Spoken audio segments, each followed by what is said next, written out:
Fishing like a local isn't just about catching fish. It's about connecting with the environment and the people who call it home. It's about hearing the stories and traditions that have been passed down for generations and sharing unforgettable moments with the people you meet along the way. Fishing like a local is having an experience that stays with you forever. And with Fishing Booker, you can experience it too, no matter where you are. Discover your next adventure on Fishing Booker. Hunting boots are a critical component of any successful hunt. Whether walking a short distance to your blind or trudging miles through rugged terrain, your feet are carrying the load. Without the right boots, you could give up early and lose out on that trophy just over the ridge. At Midway USA, we make selecting boots for your next hunt easier. With just a few clicks of a mouse, you can decide on what's important, like waterproofing, insulation, size, width, and savings. For just about everything for shooting, hunting, and the outdoors, check out MidwayUSA.com.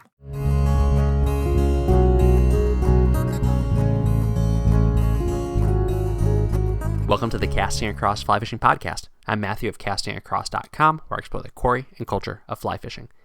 This is the 155th episode of the podcast, and today I will be talking about 6 years of casting across. A little look back and a little bit of insight on what makes the website, the podcast, and all the other stuff that comes through casting across tick. Also, I'm going to take a little look at the fly fishing industry from my perspective, and hopefully that is something that you can take with you as you are going into this wintertime, which often includes purchasing stuff as well as spending time reading and maybe even going to a fly fishing show or two. But before we get to that, I want to talk about the sponsor of this week's podcast, X-Chair. I've been talking about X-Chair all month, and I've been sitting in X-Chair for well over a month, and I have to say that there is a difference between whatever chair you find and sit in and a chair like the X-Chair. The first time I sat in my X-Chair, I could tell that there was a difference. This is a premium office chair. I try not to sit down too much, but I find myself not minding sitting down when I sit in my X-Chair. Not only are there multiple ways for you to customize how it fits your rear end, your back, your knees, your arms, your neck, the back of your head, but it can massage, it can heat, it can cool. It's a fantastic chair, and I've enjoyed sitting in it every opportunity I get. Take my advice, try X-Chair for yourself risk-free for 30 days. Talk to your office manager, talk to your spouse, check them out. You'll never go back to a boring, ordinary chair after you try the X-Chair. So go to xchaircasting.com now. That's the letter X, chair, casting.com, or call 1-844-4X-Chair for $100 off your order. X-Chair has a 30-day guarantee of complete comfort, and you can finance your purchase for as little as $30 a month. xchaircasting.com. October 29th, 2021, the day that this officially releases, unless you are one of the folks that for some reasons listens to the Casting Across Fly Fishing Podcast the late night that it comes out. And I guess if you live in the West Coast, it's not that late. But 6 years. 6 years of casting across. 6 years of writing articles. It's over 940 if my count is correct. That's a lot of words. That's a lot of my words, really, when it comes down to. Thankfully, for a number of years, a lot of those words were actually words from other people. A lot of references and recommendations that you'll find, especially in the first 3 years of the website. And I love it. I'm so happy to be doing Casting Across. I'm so happy that this is part of what I do. I've said it before, I've said it again, that this is not my full-time gig. Every once in a while I get an email and somebody kind of assumes that it is, and that'd be a real fun thing for somebody to do. Not for me. I absolutely love being a pastor. I love being in ministry. I love doing all the things that entails. This is just a little bit of something on the side. And you know, if you've been around, you've listened to enough of the podcast, and you've read enough of the website, or heard me interviewed on other podcasts or things like that, one of the reasons why I do Casting Across is because it allows me to flex my creative muscles and use what I enjoy doing, which is writing and speaking, in a way way that's a little bit more loose. I am a firm believer that when I do what I do for work, for church, I need to work with a lot of precision. I'm very careful in what I say and how I say it. That doesn't mean I can't be creative, but it's just a very different thing than when I'm talking into the microphone for you to listen to in this, or when I'm writing about fly fishing. And so that is really what got this started. And last year, I think I wrote about exactly how it happened, but I was sitting in a restaurant, a little dark pub in, I think it was either Roscoe, New York or Hancock, New York, and a friend and I were talking about just ways to be creative. His wife is a successful blogger, and he had dabbled in a number of different creative outlets, and he's in ministry also, and we just got talking about, fly fishing and how I'd contributed to a couple of different magazines and done some other work for Trout Unlimited in the past, and he said, you know what, you really should give this a shot. And so that is why I've done Casting Across. So 6 years, and I am loving it. But, one of the things that steers Casting Across, and I'll mention this here at the end of the podcast when I talk about the articles that went out this week, is you.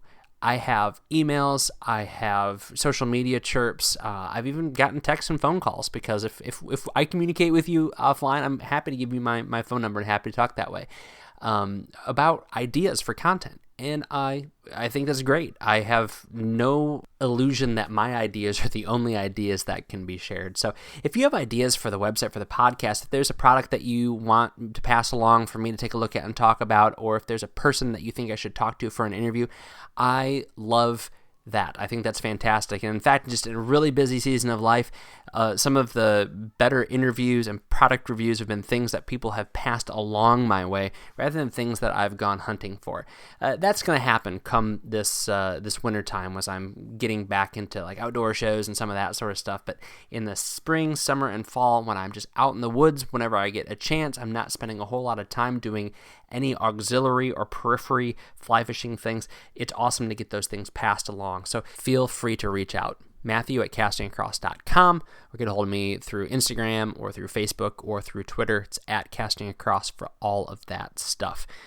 But as I mentioned earlier, and kind of as I was just alluding to, I want to talk a little bit about the fly fishing industry, because that's one of the reasons why I decided to do fly fishing when I wanted to start writing and creating, along with the conversation that I mentioned a few minutes ago. When I was a teenager, I think it was maybe 18 years old, I started working at an Orvis company fly shop. It was really an Orvis store. I sold a lot of dog beds, and I sold Barber jackets, and I learned how to fold dress shirts, and I learned how to take measurements to hem pants. I just recently remembered that was part of my job. I was talking to somebody, and he said that he went to an Orvis outlet up in Maine, and his wife had to hem his pants because they were too long. And immediately when he said that, I thought, oh, were they unfinished? Because when I worked at Orvis back in the late 90s, early 2000s, we had some of our nicer pants came unfinished. And I haven't seen that in the store. I guess I don't shop in that kind of store much anymore. But I remember having to learn how to take people's measurements to send it off to the tailor. So there's a lot of non-fly fishing stuff, but there is so much great fly fishing stuff. I learned how to tie knots like nobody's business when I was working for Orvis, because I had this real fear that I was going to sell somebody, a $400 reel and 2 spools of line for them to go to Alaska, or them to go to, some other great vacation, and my Bimini twist wasn't going to hold, and they were going to come marching back into the store and chew me out because they lost the fish of a lifetime. So I practiced on getting my knots down, because I was spooling up people's reels for them and getting them ready to go out. That was so much fun. I learned to do casting instruction working through Orvis. I learned to do some guiding working through Orvis, and it was just a fantastic chance for a young fly fisher to really become immersed in fly fishing. Met some great people, met some people that gave me some other opportunities once my time with Orvis was over. Once I kind of went to school, moved down to South Carolina full time, was selling fly rods for a small company, a company that's changed hands a few times, and I probably should reach out and just see what they're up to and see what they're doing these days. But did that, and then a couple years later, I was one of the directors of the Pennsylvania Rivers Conservation Fly Fishing Youth Camp, which was fantastic because it was about youth education And it was also putting me shoulder to shoulder with some of the best and brightest minds, not just in fly fishing, but in conservation in Pennsylvania and the Mid-Atlantic. And so it was just a fantastic opportunity to not just have interactions with those people, but South Central Pennsylvania, as I mentioned before on the podcast, is kind of an underrated and unsung mecca of fly fishing history, as well as kind of just culture. And so being in the middle of that, being at this crown jewel of conservation and youth education, and just being the guy who is on the horn so often trying to get people to come to this camp, interacting with people from all over the Commonwealth and the greater Mid-Atlantic, talking to people from Trout Unlimited to some of the large fly fishing companies, I was able to not just build networking and connections, but build relationships with people. And that was something that I truly enjoyed. And if that's not your thing at all, if your idea of the fly fishing industry is simply a pragmatic means to the end, who's going to make the best product at the lowest price and get it to me without any sort of hassle, then I can appreciate that. But I am here to say, and this is really kind of the focus of what I wanted to communicate in this 155th episode, that there are so many good people in fly fishing. There's so many genuine people in fly fishing. Now, you're going to find somebody at a fly shop who's going to be elitist and who's not going to give you time of day, and there's a very good chance it's because their business is struggling and they are in a rotten mood because they've been looking at that little number at the bottom of the ledger that happens to be red or bracketed in parentheses, and so it's put them in a foul mood. But you know what? For every one grumpy guy who scores a 1-star Yelp review, there's 2, 3, 4, 5 other people who are just on fire for fly fishing, on getting other people into fly fishing, on ensuring your success, on making sure you find that right product that you want, on putting you into a place where you can catch fish. You might have to look. You might have to go to that second fly shop. You might have to smile and initiate conversation. People aren't necessarily going to go just gung-ho as soon as you walk in the door and roll out the red carpet and just put a bunch of free flies in your hand. But once you form those relationships, you'll realize that there's a lot of giving going on in fly fishing. I think one of the big misconceptions is that, you might find that at the grassroots, small, local, individual fly shop level, but you're not going to find that with those big companies. And I think that's a big fault also. I don't think that's true at all.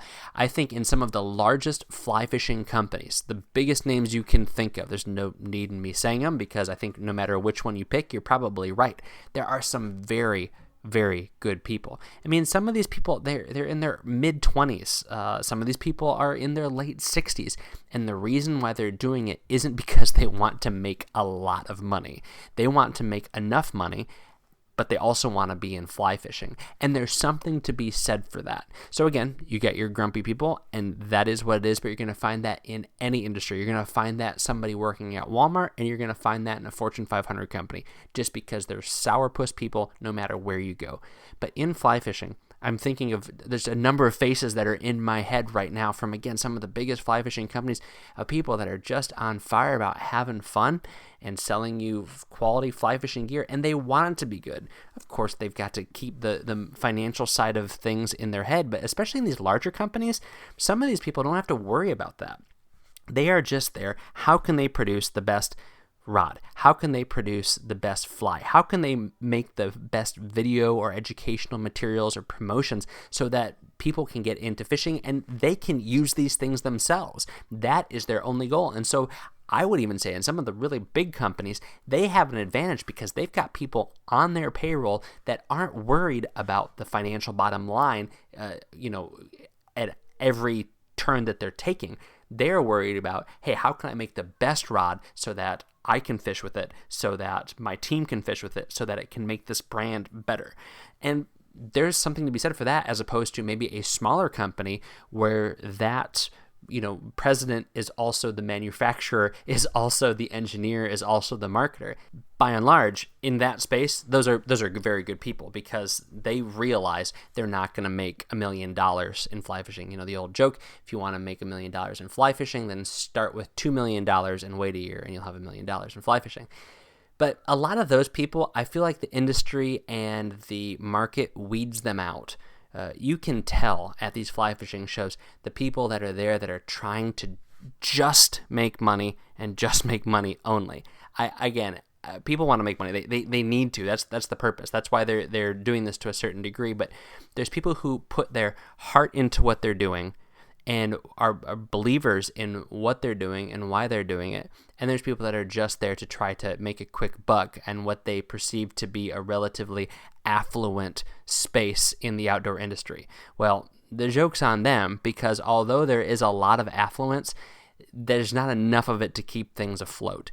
I can't think of a product that you can just make at some astronomical price point and it's going to keep you fed and build wealth over a prolonged period of time without lots of innovation and the diversification of what they're offering. So let's kind of boil this all down. What am I saying? I'm saying that there are a lot of good people in fly fishing, and don't buy into this idea that it's an us versus them, industry versus culture kind of mindset. That is not true at all. And I would encourage you, again, as we move into this late fall and winter season, if you're listening to this when it comes out in October, to take an opportunity to reach out to somebody at your local fly shop, form a relationship that is predicated on you consuming something that they are providing, whether it's a fly tying night, whether it's simply just procuring your fly tying materials or your leader, tippet, flies, that new rod you've been looking for. Do that. Have that conversation with them. But if you have a question, then feel free to call the big company if you have a question about a product. That happened recently where I broke something. I'll probably talk about that here in the coming months. But I broke a reel, and so I called up a big fly fishing company and had a conversation with somebody who knew about a part from a reel that hasn't been in production for 25 years. And we talked about it, and they offered some very helpful advice, and they gave me a solution that I could move forward with. And you know what? That's something you can do. So many of these companies have websites with phone numbers. That actually just happened yesterday. A hunting company that I was curious about some of their products. I called them up and I was on the phone with somebody talking with a actual person. That's one of the things I think that you can find in the outdoor space that you might not be able to find everywhere else. Because by and large, these people are people who are into what they are making and selling. It isn't some widget being manufactured, overseas and then being sent here, and somebody's only concerned about making sales numbers. A lot of these products are things that people are invested in one way, shape, or form. So reach out to your local fly shop. When you have opportunity to interact with somebody who might be a rep from a big company. And actually, you might find fly shops that do bring reps from one of the bigger companies in to have a demonstration. Or they bring in a quote-unquote angling personality, or if you go to a fly fishing show, an angling, quote, celebrity. And I think I've talked about that before. What else are you going to call them? I know it sounds a little bit silly, but it is what it is. And you understand the purpose of why they're saying that and what they're doing. Go in and meet these people. They're totally normal. Whenever I talk to authors, or I talk to rod builders, or I talk to guides, they are just so normal, salt of the earth people. And again, there are grumps and there are outliers that are just kind of miserable, but you find that in every walk of life. And so fly fishing, as fun as it is, unfortunately, is not the exception to that rule. I've learned a lot in 6 years of casting across. But one thing I've learned is how this is a really great group of diverse people. And that in itself is something worth talking about. There's kind of this mentality and message out there that fly fishing is homogenized, upper middle class white guys in the demographic between 30 and 70. And there's a lot of people that fit that bill. I fit that bill. But the fact of the matter is that fly fishing is getting much, much more diverse. And actually, I would say the thing that divides people the most in this country is politics. And I'm certainly not going to talk about politics today. But more than ethnicity, more than gender, more than socioeconomic status, is politics, and you will find a great diversity of political perspectives within fly fishing. Some of the people I spend the most time talking fly fishing with are far to the left of me and far to the right of me, and you know what? It encourages interesting conversation, but we all realize that, hey, we're shooting for kind of the same target when it comes to environmental issues, so guess what? We have some common ground. That's something worth talking about later, but that's a great group of people, and I am just happy to be occupying a small little corner of it with Casting Across, and I am happy that you have been a part of it, whether this is the first thing that you've done to have any exposure to the podcast or the website, or you've been with me for 6 years. I appreciate it. Your responses, your ideas, your emails, and even just your clicks, downloads, views, subscriptions mean a lot to me. And so thank you very much for 6 awesome years. Not sure how much longer I've got this in me. I mean, I don't have plans to stop, but of course, not everything lasts forever. But I'm going to keep doing this as long as I'm able, and as long as the ideas are fresh and the fish keep biting. So thank you again. This week on Casting Across, the very first article that came out on Monday was called Trout Working for Ducks. Trout Working for Ducks. This is a very brief article, and it was something that kind of came into my head as I was sitting in an island under a copse of trees waiting for ducks to fly over my head. And it's just this idea that, you know what, I know quite a bit about fly fishing, but I don't know a whole lot about waterfowling. But that made me think, you know what, I know the questions to ask because I know everything that goes into fly fishing: gear, tactics, technique, environmental issues, all that sort of stuff. I know the kinds of questions that I can ask about duck hunting. And I also have some skills that are going to translate, not a perfect one-to-one correlation, but that I'm able to kind of translate. And so that is the nature of ducks working for trout. That is what that article is about. And then the article that came out on Wednesday was called 6 Years of Casting Across and You. 6 years of casting across and you. And as I mentioned earlier in the podcast, one of the things that I like a lot about having this forum and having this platform is how what I say is used, hopefully, just to get someone thinking. I don't need people to fish the way I fish. I don't need people to think the way that I think. I don't need people to do what I do. But if what I say or what I write or the ideas I put forward get you out and thinking about things in a new way or a different way and getting you to be creative on your own, then that's fantastic. That makes me happy, and I love hearing about it. And so actually that article was brought on by an email that I got from somebody, and I might share that when I get to the next Fly Fishing Accusations podcast here in a few weeks. But I was ready to write about something else for 6 years of fly fishing and casting across, and then I got this email, and it made me say, you know what? This is better. This is good. This is what it's all about. And so it made me change the course of events, if you will, and write about something different for this Wednesday. So again, I know I've said it already, but thank you for those of you who've been a part of Casting Across for however long you have been a part of listening and reading. This week's recommendation on the podcast isn't a particular product, although I am going to give a particular product. I have had for, goodness, maybe 20 years now, a windproof fleece jacket from Cabela's. It is an awesome jacket that has reinforced elbows, that is thicker on the torso than it is on the arms. The fleece in the armpits is a lighter weight so that you can breathe easier, but it is a windproof fleece. And I think that is an underrated product. And I love windproof fleece for a few reasons. One, it's a great layer that you can put underneath something, and it's not going to feel like you've got a shiny thing on underneath another shiny thing. So I just don't like that sensation of having like a shell underneath with another shell on top of it.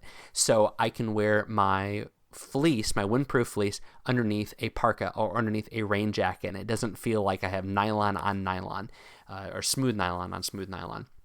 But then if I wear it by itself, it offers another level of protection because of that windproof layer that's in there. So mine is from Cabela's. I did a quick search. I can't find one that is of the same style from Cabela's right now. I saw a couple of camo ones, which I don't have a problem with, but it just doesn't seem as nice. It's actually, they're a lot cheaper too, so I don't think it is going to be as good. But I like full zip. I like zip pockets. And so the one that I found that fits the bill is one from LL Bean. It's called the Men's Mountain Classic Windproof Fleece Jacket. I'm sure they have a ladies version as well. But it only comes in at $109. $109 is not that much. My wife actually has a very similar version of this, and she loves it. It kind of has a ribbed finish to the body of the jacket, and it comes in 4 colors, comes in a bunch of different sizes, but a windproof fleece jacket is a great layer to have on. And another nice thing about it is that it is quiet, so if you're trying to move quietly through the woods, you're going to have that as opposed to something that has a shell on it, and it's going to make the noise of, again, nylon on nylon. That's one of my pet peeves if you haven't noticed. I also feel like it's a really warm feeling fabric. As long as you take care of it, it's going to last forever, as is evidenced by my Cabela's windproof jacket upstairs. I actually have the tops and the bottoms for that, and those are some killer underwater pants. They don't look nice like some of the pants that I mentioned a few weeks ago on the podcast, but they are incredibly warm, and they're over 15 years old and still going strong. So look that up. I'll put the link to the LL Bean jacket on the show notes of this podcast page on castingacross.com if you're interested in that. But feel free, check out even your Sierra Trading Post. Try to find something on the discount rack. But it's just a great layer to have in the fall and in the spring, and then in the winter to put underneath a heavier coat. Thanks for listening to the Casting Across Fly Fishing podcast. Please subscribe in your favorite podcast app and rate the podcast in iTunes. Then head over to castingacross.com for 3 posts a week on the people, places, and things that go into the pursuit of fish.